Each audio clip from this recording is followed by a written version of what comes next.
तो साथियों आज पहुंच गए वह 80 जिला का गांव बैणी अमीरपुर में, जिसने पहला नारनून बैणी के नाम से भी जाने कर दे, क्योंकि लगभग 1400 ईस्वी में यू गांव नारनून तय है कि इस गांव के लोगों ने बसाया था। इस गांव के लोगों की आर्थिक स्थिति शुरू तक बहुत अच्छी रही है। इस कारण तक इस गांव को बैणी अमीरपुर कहा जाने लग गया, क्योंकि इस गांव में मुगल काल का टाइम तय ही नहरी पानी की व्यवस्था थी, खेती बाड़ी अच्छी हो कर दी। इस गांव के लोग बड़े अच्छे संपन्न थे। जिस टाइम इस गांव का खेड़ा आबाद होया तो इस गांव में जो थाई दरवाजे बनाए थे, आज भी एक दरवाजा थाई जो है आज भी बड़ी अच्छी चौपाल और दरवाजा है इस गांव का बना हुआ है। तो साथियों जड़ा आज के टाइम में लोगों में बात हो है कि थाई दरवाजे में गांव की बहू बेटी नहीं पहुंचे कर दी, तो इस गांव के लोगों ने गांव की बहू बेटियां खातर इस गांव की चौपाल के ऊपर एक बहुत अच्छी लाइब्रेरी बनाई है, जिसमें गांव की बहू बेटी बैठ कर पढ़ाई करें और कंपटीशन टेस्ट की तैयारी करें। तो इस गांव के मंदिर और आस्था के केंद्रों के साथ साथ इस गांव में खेलने की बहुत अच्छी व्यवस्था है। तो बाकी बात करांगे इस गांव के लोगों तक, तो चलिए इस गांव के लोगों तक बात करांगे। गांव के इतिहास की जानकारी देखने वाले दर्शक साथियों को नमस्कार, मैं आपका भाई वीरेंद्र पाई। साथियों आज हैं गांव बैणी अमीरपुर, जिसकी नारनूंद बैणी भी कहें, और ये पहले हिसार डिस्ट्रिक्ट का गाँव था, अभी हाँसी डिस्ट्रिक्ट बन चुकी है। तो इस गांव के इतिहास की जानकारी लेने के लिए इस गांव के लोगों के पास आए हैं। सरपंच साहब भी हमारे साथ हैं, तो इस गांव की पूरी व्यवस्था पर बात करांगे। तो साथियों वीडियो ने शेयर करियो और वीडियो ने पूरा देखियो। मास्टर जी नमस्कार। नमस्कार जी। तो अपना जो गांव है बैणी अमीरपुर जी तो आप इतिहास की बात करें तो इतिहास तो हम बहुत पढ़ा, लेकिन अपने गाँव का इतिहास काटने की बात करें तो बहुत कम जानकारी मिल पावे। जिस उद्देश्य के साथ हमारे बुजुर्गों ने गांव बसाए थे, बल्लाद के खेड़े बसेंगे, नाम चल लेंगे, तो गांव बैणी के बारे में क्या कुछ जानकारियां हैं कि ये गांव किस तरह आबाद हुआ था? ऐसा जी, ये मेरा बड़ा गांव है नारनौंद लोहानों का, और ये जो हमारे बुजुर्ग यहाँ आए 1400 ईस्वी में यहाँ बैणी आए थे, उससे पहले वहाँ जो पालाराम था नहीं, पालाराम की तकरार होगी उन भाइयों के साथ। उस तकरार के बाद उन्होंने निश्चित कर लिया कि भाई मैं तो अलग रहूँगा और मैं अलग गांव बसाऊँगा, मैं यहाँ नहीं रहता आपके साथ। तो उसने निश्चय करके यहाँ बैणी अमीरपुर की सर्द पर, जो मिल्कपुर साइड में है, वहाँ जा कर के अपना डेरा डाल दिया था। तो वहाँ कुछ दिन रहने के बाद उसने किसी शाने आदमी से, किसी पंडित से या जो भी ज्योतिषी था उससे परामर्श किया कि भाई हम यहाँ बसना चाहते हैं अलग नारनूंद से, तो ऐसी कौन सी जगह हमारे लिए अच्छी रहेगी, कहाँ हम खेड़ा बसाएं। तो उन्होंने बताया कि भाई आप इस जगह को छोड़ करके मैं आपको बताऊंगा उस जगह पर आप अपना गांव बसाएं। तो उन्होंने जो संकेत किया था, जो भी बताया था, उनके अनुसार हमारे बुजुर्ग पालाराम जी यहाँ आए और उन्होंने यहाँ अपने गांव की नींव रखी और खेड़ा की नींव रखी। उसके बाद जब गांव स्थापित हो गया, कुछ घर बस गए, तो उन्होंने एक सलाह मशवरा के पंचायत कर ली कि भाई हमारे लिए एक शीर की जगह हो जिसमें हम बैठ सकें, रिश्तेदारी आ जाए, बारात आ जाए, ठहर जाए। तो उन्होंने इस चौपाल का निर्माण किया। तो इस तरह से ये गांव बसता रहा, बढ़ता रहा, आज इस स्थिति में है। तो सर क्या कहना चाहोगे कि उस टाइम जो गांव बसाए कर दे, जो अब व्यवस्था ये व्यवस्था नहीं थी, पानी का सहारा पकड़े कर दे, कोई पहले से जोड़ कुआ था या जोड़ की स्थापना करी थी? क्योंकि पुराने टाइम में हम देखेंगे एक जोड़ तो ऐसा हो करता जिसका दूध में भी पानी भरते कर दे, तो पानी की क्या व्यवस्था थी? ऐसा था जी, हमारे गांव में भी एक ऐसा ही जोड़ था जिसका हमें हर पर्पज के लिए, मतलब उसका पानी भरता करते, पी भी लिया करते, दूध भी उसमें दूध में भी वो पानी डाला करते, और पशुओं के अलग जोड़ बना, हाँ पशुओं के अलग तालाब होते थे, परंतु उसको हमें चल रहा जोड़ था वो। और काफ़ी मतलब सब गांव बसने के बाद खुदवाया था वो? पहले से गांव नहीं, गांव बसने के बाद ही खुदवा था। यूँ देख करके भाई यहाँ का पानी यहाँ इकट्ठा कर लिया जाए ना बारिश का, तो उससे हमारा भरण पोषण हो जाएगा, हमारे बच्चे अपने घर के यूज के लिए और पशुओं के अलग बना लेंगे। तो भाई ये पानी बड़ा साफ है, क्योंकि उस ज़मीन को देख करके और वहाँ की बारिश में देखते थे ना, थोड़ा बहुत पानी इकट्ठा हो जाता था, वो पानी बहुत साफ रहा करता। उसी चीज़ को लेकर के, इसी बात को लेकर के वहाँ एक जोड़ की स्थापना कर ली थी और बाकी पशुओं के लिए गांव के चारों ओर कई जोड़ थे। तो ये जो रकबा है इस गांव का पहले से नारनंद के अंडर का रकबा था ये? हाँ जी, नारायण का रकबा था। ये तो पाला राम के बंटवारे में आया था। तो रकबा कितना है इस गांव पे? करीब हाँ जी, कितना रकबा? 22,000 बीघे। हाँ हाँ 22,000 बीघे। हाँ 22,000 बीघे इस गांव के बांटा आए थे और वो बुजुर्ग यहाँ स्थापित हो गए थे। तो आज की बात करें तो कौन कौन सी बरादरी इस गांव में है, कौन कौन से गोत्र हैं इस गांव में? इस गांव में मुख्य रूप से तो गोत्र लोहान है और बाकी रिश्तेदारियों में से आसपास से आकर के बस भी गए। दो चर्चा इधर हैं। हाँ हाँ, तो जैसे यहाँ दो पन्ने हैं, एक बड़ा पन्ना एक छोटा पन्ना। बड़े पन्ने में हमारी ध्यानी थी, उसका वसेबा है, तो उनको उनमें एक तो सहरावत गोत के हैं और एक काली रामन के हैं। उनके कितने कितने घर हो रहे हैं? उनके हो रहे होंगे जी 15-20 घर तो हो रहे होंगे। हाँ तो और कौन कौन से गोत हैं? और गोत हैं जी, दूण गोत के हैं। दूण गोत के करीब 30 के आसपास घर हो गए होंगे दूणा के। और बरादरी कौन कौन सी है इस गांव में? बरादरी है जी, जाट है, ब्राह्मण है, नाई, धोबी, तेली तो नहीं रहे अब, मनियार हैं, लोहार हैं, चमार हैं, दानक हैं, वाल्मीकि हैं, धोबी हैं और झिमर हैं और जनाब लोहार भी हो करते इस गांव में? हाँ बणी हुआ करते। अभी तो एक बणिया है, यहाँ नहीं रहता, अब तो अभी छोड़ गया 2-1 साल तक। मकान अभी मुसलमान भी रहे हैं इस गांव में? हाँ मुसलमान अब भी हैं और पहले पार्टीशन में गए हैं बाहर? हाँ जी, कुछ गए, कुछ लोगों ने रख लिए। भाईचारा अच्छा था यहाँ का। तो कितने परिवार थे मुसलमानों के यहाँ पे पहले सुन दे हो? देखो उस टाइम भी होंगे 50-60 घर तो। और अब ज़्यादा हो रहे हैं। कौन सी कौम के थे वह? कौम थे जी उनके, जैसे हम तो बोलते हैं उनको सिक्के और लीलगर और धोबी, हाँ लोहार। जमींदार कौन थे? जमींदार देखो अपनी ज़मीन तो शायद ही किसी के पास। हाँ छिम्बी भी थे, छिम्बी गोत के जात के। तो ज़मीन तो कुछ एक लोगों के बेस से। उस टाइम कोई ऐसी व्यवस्था नहीं जो कर रहा है द्वारी में ज़्यादा होया था कांड, तो कुछ घटना ज़्यादा तो नहीं घटी हो रहा है? ये लोहारी के साथ जो घटना घटी उसमें हमारे गांव के लोग भी शामिल थे, क्योंकि वो लोग चोरियां करते थे और मतलब जबरन अपना आधिपत्य जमाने के लिए एक आतंक मुतारक कहते हैं उन्होंने, आसपास गांव में चोरी करते थे, जिस नाते से लोग तंग थे। वो हमारा गांव भी उन पर एक बार अटैक किया था मिल करके सभी गाँव ने, तो उसमें हमारा गांव भी शामिल था कुछ लोग। जो दाड़ बेड़िया का टेम हो करता सुनियो कोई घटना बड़ी घटी हो दाड़ दूड़ चढ़का आई हो? ना यहाँ नहीं हुई जी, कोई यहाँ तो नहीं आई, बल्कि ये गांव जो 5-4 थे ना आसपास के गांव। कौन सी खाप में आवा यो गाँव?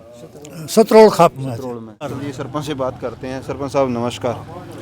सबसे पहले तो ग्रामीण भूमि के सभी चैनल के दर्शकों को मेरा नमस्कार, और आपका भी गांव बैणीमीरपुर की चौपाल में पहुंचने पर बहुत बहुत स्वागत करते हैं, अभिनंदन करते हैं। तो सरपंच साहब आप गांव के सरपंच है, एक बड़ी जिम्मेदारी गांव ने आपको सौंपी है, क्या कहना चाहोगे कि गांव में कितनी आबादी है, कितने वोट हैं गांव में? गांव में 5,000 से प्लस वोट हैं और लगभग अगर आबादी माने तो 8,000 के आसपास की गांव की आबादी है। 50, 100, 200 प्लस माइनस हो सकते हैं, एग्जैक्ट कैलकुलेशन अगर करें तो। बिल्कुल साफ सुथरा, भाईचारे की मजबूती वाला बहुत ही अच्छा गांव हमारा है। चाहे आज़ादी के समय जब देश में पार्टीशन हुआ था उस समय लगा ले, हिंदू मुस्लिम का बंटवारा था गांव में, आज भी मुस्लिम समाज के भाई हैं। बुजुर्ग बताते हैं उस टाइम कुछ भाई यहाँ से माइग्रेट होके चले भी गए। वो उनकी खुद की इच्छा थी कि बुजुर्गों ने तो ये कहा था, आपकी मर्जी है, आपको रहना चाहते हो तो रहो, जाना चाहते हो तो जाओ। कुछ साथियों ने जाने का विचार बनाया तो वो चले गए, और बहुत सारे साथियों ने रहने का विचार बनाया, रहे। आज भी उसी भाईचारे से, प्यार प्रेम से रह रहे हैं, गांव में ही है। जी। तो सरपंच साहब क्या कहोगे, शिक्षा की व्यवस्था कैसी है गांव में, कब स्कूल बना था और कहाँ तक की अब शिक्षा व्यवस्था गांव में है? ये स्कूल, मैं तो ये कहूँगा 3 साल तो मेरे भी हो गए पंचायत कार्यकाल, जिस पंचायत का मैं मुखिया हूँ। लेकिन एक पंचायत हुआ करती थी, सरपंच हुआ करते थे दादा हरदेराम। मैं तो ये मानता हूँ आज तक मेरा, इंक्लूडिंग मेरा कार्यकाल, वही सबसे आदर्श पंचायत रही है। जो सबसे मूलभूत चीज़ है शिक्षा, उस पंचायत ने मिलजुल के गांव के पास, आप आए होंगे स्कूल के पास से गुजर के, जिसमें आज हम 4 मंजिला चमचमाती बिल्डिंग देख रहे हैं। ऐसी बिल्डिंग है कि आसपास के गांव में आपको वो बिल्डिंग देखने को नहीं मिलेगी। यदुवंशी जैसे, आरपीएस जैसे स्कूलों से भी बेहतर बिल्डिंग और बहुत अच्छा इंफ्रास्ट्रक्चर मिलेगा उस बिल्डिंग का आपको, अगर आप भी देख के जाना उसको। 10+2 तक की यहाँ पढ़ाई होती है, बॉयज़ और गर्ल्स दोनों की। उस पंचायत ने ये 5 एकड़ ज़मीन गांव के पास, हमारी पंचायत की ज़मीन थी नदी के पास, बहुत दूर पड़ती है गांव से, उस ज़मीन को ट्रांसफ़र करके, इतने पुराने समय में जब संसाधनों का भी अभाव था, टेक्नोलॉजी का भी अभाव था, लोग भी अनपढ़ थे, उस पंचायत ने उस ज़मीन के बदले ये ज़मीन ट्रांसफ़र करके गांव के को स्कूल बनाने के लिए एक आधार दिया। कौन से सन में हुआ था ये? लगभग कौन से सन की बात होगी मास्टर जी? 84-85 के आसपास की बात होगी। उस टाइम फिर ये ज़मीन का ट्रांसफ़र हुआ, गांव वालों ने मिलजुल करके, जैसे भी कोई भी माध्यम होता है सांग वगैरह का, वो माध्यम बन के फिर गांव ने स्कूल बनाया था। मतलब पहले गाँवों ने खुद स्कूल बनाए थे। पहले आप देखते हैं कि ये तो पेंट भी करवाना हो था दरवाजे में, भी सरकार की बाट देखें जाए, कोई सी ग्रांट आओगी, मतलब गाँव ने कराया था सारा शिक्षा का। पहले लगभग सारा काम गांव ही करते थे मिलजुल के। अब तो सरकार ग्रांट दे देती है, हर चीज़ की ग्रांट आ जाती है। अब तो थोड़ी सी जागरूकता होनी चाहिए, ऊपर पहुंच होनी चाहिए, दोनों चीज़ें हैं, मिलजुल कर प्रयास होना चाहिए। तो अब तो 84-85 से पहले प्राइमरी स्कूल था गाँव, पहले प्राइमरी स्कूल था गांव में, सीनियर सेकेंडरी उसी टाइम बने। हाँ, फिर उसके बाद बड़ा स्कूल बना, उससे पहले छोटा स्कूल था, मिडिल तक? मिडिल स्कूल था पहले। अच्छा। हाँ, वो उससे थोड़ा सा इस जो स्कूल आप देखते हैं ना, बड़ी बिल्डिंग है, उससे थोड़ा सा इस साइड है, पहले वो बनवाया था गांव वालों ने मिलजुल के। हाँ, तो सर आपने भी बड़ा अच्छा प्रयास किया कि जैसे आज भी धारणा है कि बेटियों को, औरतों को चौपाल में नहीं चढ़ने देते, आपने तो चौपाल के ऊपर बेटियों के लिए लाइब्रेरी बनाई है, कहीं ना कहीं एक अच्छी पहल और समाज के लिए एक मार्गदर्शन भी है कि बेटियों को चौपाल से दूर नहीं, शिक्षा से दूर नहीं रखना चाहिए। बिल्कुल, बेटियां या महिला हमारे देश की आधी आबादी है। अगर आधी आबादी को हम अब शिक्षा से दूर रख देंगे, जो समाज के विकास का सबसे बड़ा मुख्य रास्ता शिक्षा से होकर ही गुजरता है, अगर आधी आबादी को हम इस चीज़ से दूर रख देंगे, देश कैसे विकास करेगा, कैसे तरक्की करेगा? अब बेटियां हैं हमारे यहाँ से मध्य में बैठे हैं गांव के, यहाँ से बस स्टैंड लगभग 1.5 किलोमीटर दूर है, 2 भी हो सकता है। फिर किसी व्हीकल से नारनौंद जाओ, नारनौंद भी ऐसा नहीं है कि ऊपर ही लाइब्रेरी मिल जाएगी, कोई 100 मीटर भी दूर होगी, कोई 200 मीटर भी दूर होगी। बेटियों को आने में जाने में समय भी लगता था, आने जाने में तकलीफ भी होती है, सर्दी का मौसम है, गर्मी का मौसम है। इन चीज़ों को देखते हुए, इन सब बुज़ुर्गों के आशीर्वाद से, इनकी सब की सलाह मशविरा से, तो ग्राम पंचायत ने चौपाल की दूसरी मंजिल पे लाइब्रेरी खोलने का काम किया है स्पेशल लड़कियों के लिए। अब 30 से 40-50 लड़कियां उसमें बैठ के आराम से पढ़ाई करती हैं। 2-3 लड़कियां कोई पुलिस में किसी चीज़ में सिलेक्शन भी हो चुके हैं, और बहुत सारी लड़कियों का, अब 10-12 लड़कियों का आसपास सीईटी में भी क्वालिफाई किया। तो सरपंच साहब क्या कहोगे कि गांव की पंचायत जब पंचायतों का गठन हुआ तो शुरू से लेकर अब तक कितने सरपंच रह चुके हैं और कौन कौन सरपंच रहे इस पंचायत में?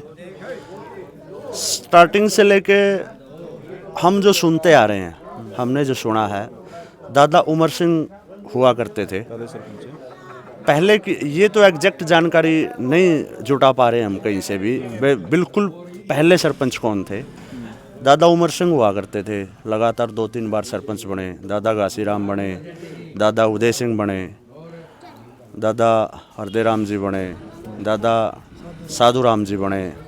फिर उनके बाद आज भी जिन्होंने 3 बार इंडियन नेशनल लोकदल से विधानसभा का चुनाव लड़ा है, उसके बाद उमेद सिंह लोहान 2 बार बने, आज भी इंडियन नेशनल लोकदल के वो राष्ट्रीय संगठन सचिव हैं।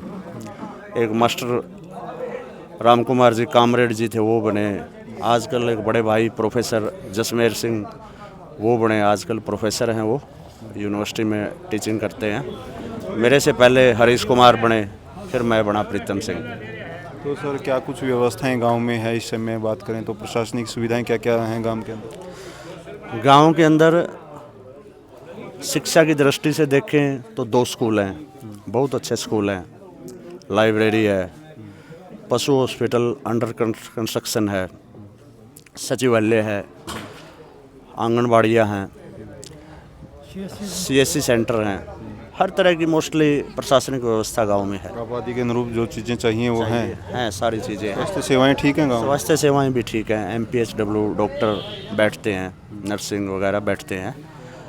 और कुछ हमारा नारनौंद बड़ा गांव है। नारनौंद बड़े गांव कस्बे से सटा होने के कारण तो जो अगर हम ये चाहें कि बहुत बड़ी बड़ी सुविधा आ जाए, वो नारनौंद कस्बे में आ जाती है। हमारा पास का ही गांव है, तो नारनौंद से अटैच होकर हम बड़ी सुविधाओं का लाभ वहाँ से ले लेते हैं। जो छोटी सुविधाएं हैं वो यहाँ पर भी अवेलेबल है। खेल के क्षेत्र में भी बहुत तरक्की की है। तो खिलाड़ियों की बात करें तो सर पुराने टाइम में जो गाँव में खेल होते थे उनकी पहचान होती थी, तो बड़े खिलाड़ी या बड़ा खेल कौन कौन सा रहा है इस गाँव में?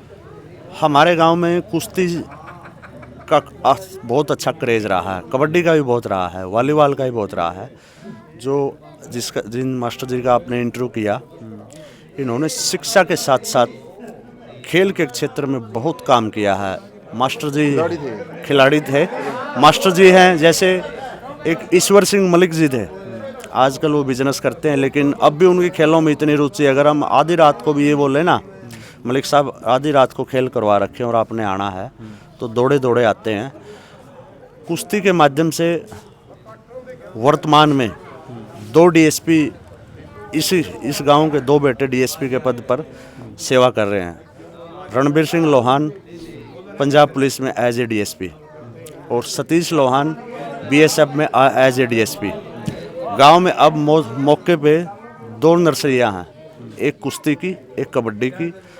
25 या 35 बच्चे तो सरकार की तरफ से सहायता मिलती है, बाकी और भी बच्चे हैं। 2 कोचेज हैं, सुभाष कोच है, रामविलास कोच है, गांव के लिए बहुत अग्रणी कार्य कर रहे हैं। तो ताऊ अपना जो गांव है यू अमीरपुर भैणी, तो सब तो पहला तो न्यू बताओ कि इसका नाम अमीरपुर भैणी क्या तो पड़ा था?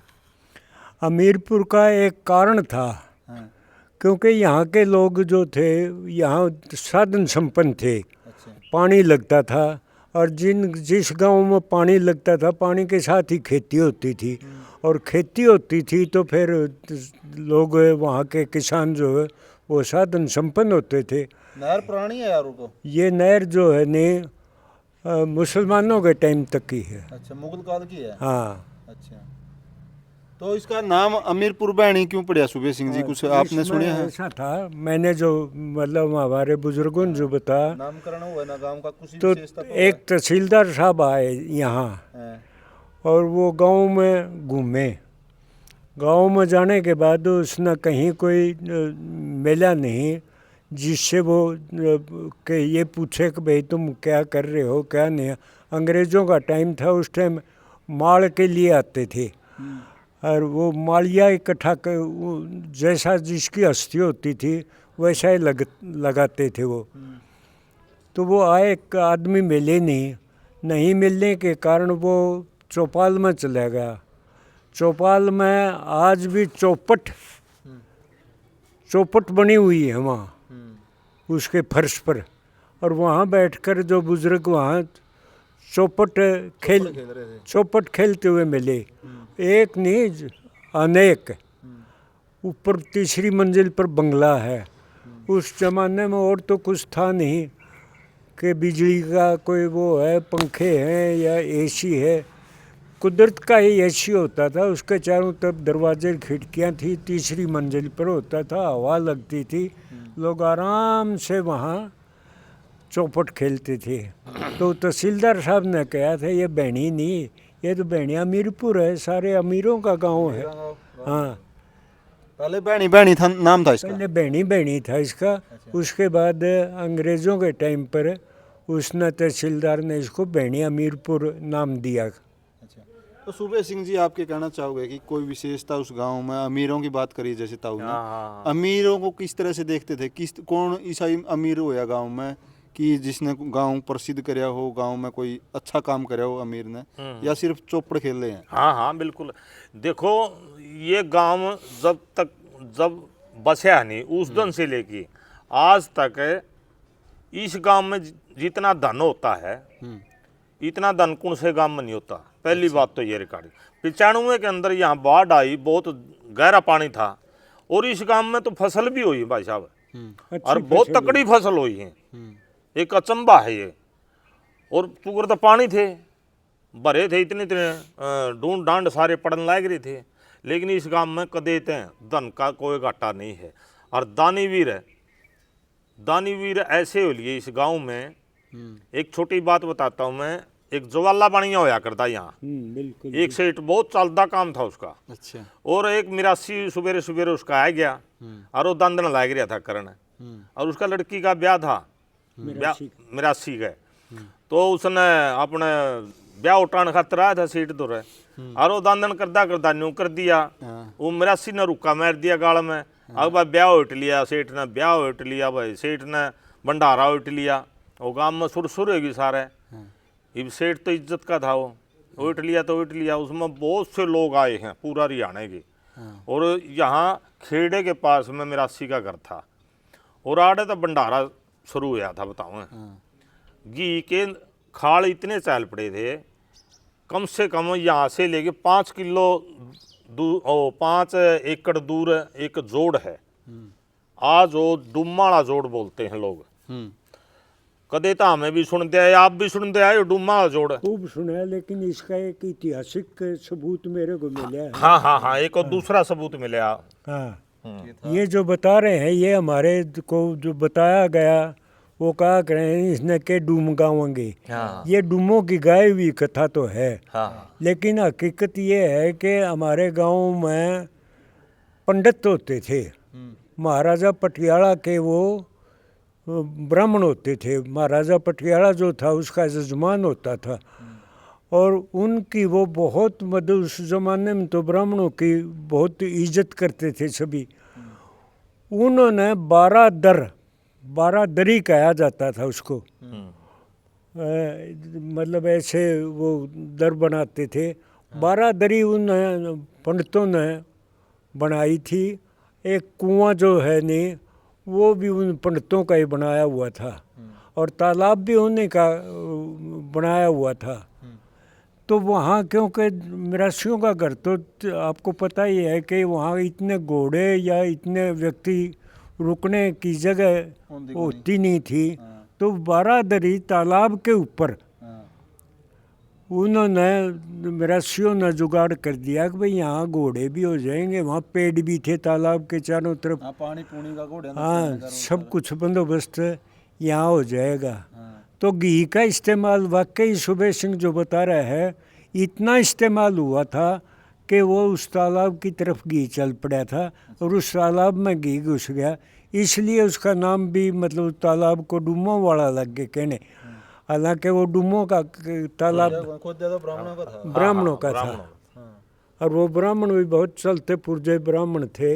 मेरे गांव का मेरा दादा बुजुर्ग है, बहुत ही चर्चा में आ लिया। बहुत पुरानी बात है। नीरज मेरा दादा धीरज होया करता है इस गांव में। अच्छा। बहुत दानीवीर है।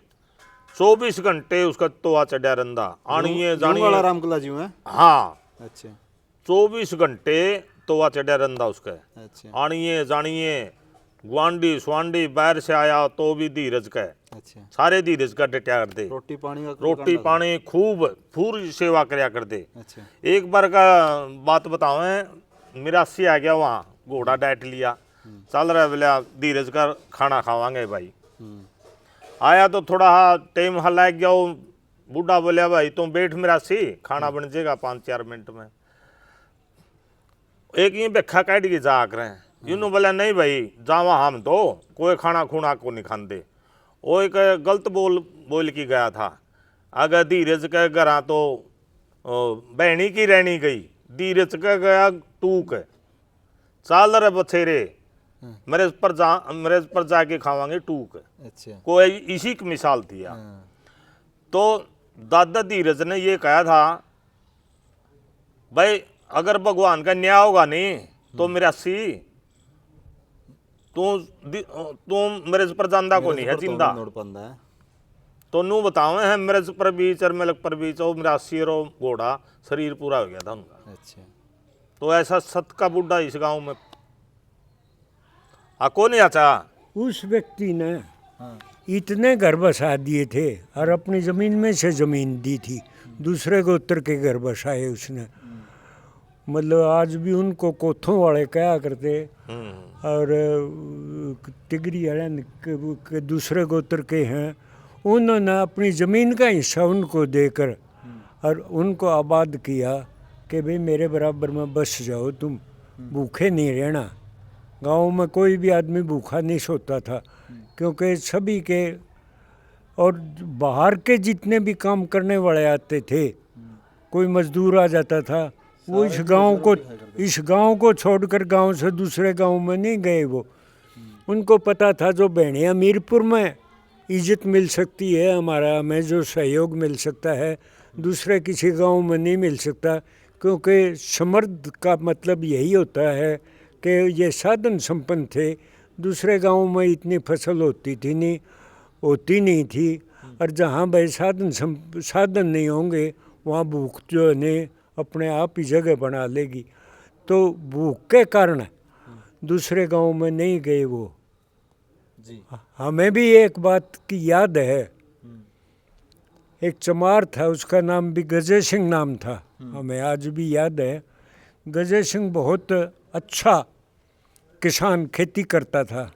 वो बैल भी थे उसके पास, घोड़ी भी थी, सब कुछ था। तो वक्त आया कि गजय सिंह के पास साधन संपन्न कम हो गए। कम होने के बाद उसने किसानों के पास आया कि भाई मेरे को कुछ गेहूँ चाहिए और गेहूँ दे दो। तो वो दो चार सबके यहाँ तो जोड़ी करके बाकी भिखारियों की तरह वो घूमा नहीं। दो चार आदमियों के पास गया तो किसी ने ये नहीं कहा, सब यही कहते गए यार गजय सिंह तू भी मखौल कर रहा है, तेरे पास भी गेहूँ की कमी है क्या? क्योंकि उस व्यक्ति ने उस ज़माने में इतनी बड़ी बारात चढ़ाई थी अपने लड़के की कि वो जितने भी गांव के आदमी या पड़ोस के गांव या उसकी बरादरी के गज्जा चमार ने हैं, गज्जा चमार ने गजय सिंह चमार, अच्छा। इतनी बड़ी बारात चढ़ाई थी कि वो बारात अगले गांव में नौड़ी नहीं थी। अच्छा। लारा लंबा था। हाँ लंबा उस जमाने में तो मतलब है वो घोड़े आगे रेड़ी आगे घोड़ी और गाड़ी होती थी आमतौर पर। हाँ। तो वो आदमी फिर अपनी गाड़ी जोड़कर, खर्चा घना हो गया ब्याह में न ब्याह की खर्चा नहीं था, ब्याह के खर्चे तो लोग देने वाले बहुत थे यहाँ। लेकिन वो जब उसको ये हुआ कि इस गांव में मेरे को 10 मन गेहूँ भी नहीं मिल रही हैं तो भाई यहाँ मैं रह कर भी क्या करूँगा, वो गाड़ी जोड़ ली उसने। और जोड़ने के बाद वो बोला रहा गजय सिंह कहाँ जा रहा है? तो बोला भाई गाँव छोड़ कर जा रहा हूँ, आज मेरे को ज़रूरत है, मेरे को कोई दाने देने वाला भी नहीं है। नो बोला ये उतार दे, जितनी तेरे को अनाज चाहिए, जितना तेरे को गेहूँ चाहिए, चने चाहिए, वो मिलेंगे वहाँ। और वहीं बैठे बैठे गजय सिंह के यहाँ इतना अनाज पहुँच गया कि गजय सिंह ने स्टॉक करना पड़ा वो। तो इस किस्म के दानीवीर तो पुराने टाइम में सहयोग करते करते लोग बड़े। ये तो ज़्यादा पुरानी नहीं है, मेरे ख्याल 70 साल की बात होंगी ये। अच्छा हम बच्चे थे उस टाइम। अच्छा। आपने देखी है वहाँ? हाँ गजय सिंह मैंने खूब देखा है। गजय सिंह के लड़के अब भी जिंदा हैं, तो वो ज़्यादा पुरानी बात नहीं है। क्योंकि फसल होती थी, नहर एक ही थी और कहीं इसका पानी जाता नहीं था। और वो पानी यहाँ खेती करने के लिए बहुत सफिशेंट था। जी।